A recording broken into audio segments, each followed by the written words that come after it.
আউযু বিল্লাহি মিনাশ শাইতানির রাজিম। বিসমিল্লাহির রহমানির রহিম। সম্মানিত দর্শক শ্রোতা, আজ 23শে ডিসেম্বর 2025 মঙ্গলবার, 8ই পৌষ 1432 বঙ্গাব্দ এবং 2রা রজব 1447 হিজরি। আমি আপনাদের সামনে রিয়াদুস সালেহিনের 2য় খণ্ড থেকে 708 নম্বর হাদিসটি পাঠ করছি। হযরত আবু শুরাইয়া খুয়াইলিদ ইবনে আমর খুজাই রাদিয়াল্লাহু আনহু থেকে বর্ণিত, তিনি বলেছেন, আমি রাসূল সাল্লাল্লাহু আলাইহি সাল্লামকে বলতে শুনেছি, যে ব্যক্তি আল্লাহ ও পরকালের উপর বিশ্বাস রাখে সে যেন অবশ্যই তার মেহমানকে তার পুরস্কার সহ সমাদর করে।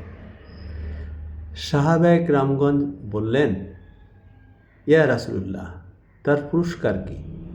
তিনি বললেন, 1 দিন ও 1 রাত, আর মেহমানদারি হচ্ছে 3 দিন। এর অতিরিক্ত হলো সাদকা বা দান। বুখারী মুসলিম।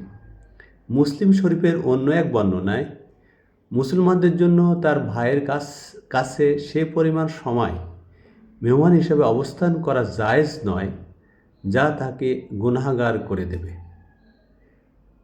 সাহাবায়ে কেরাম রাদিয়াল্লাহু আনহু জিজ্ঞেস করলেন, ইয়া রাসূলুল্লাহ, কিভাবে তাকে গুনাহগার করবে?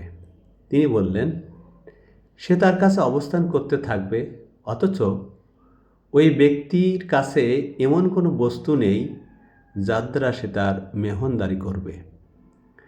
মহান রাব্বুল আলামিন হাদিসটির স্মরণ রাখার এবং সে অনুযায়ী মেহমানদারি করার তৌফিক দান করুন।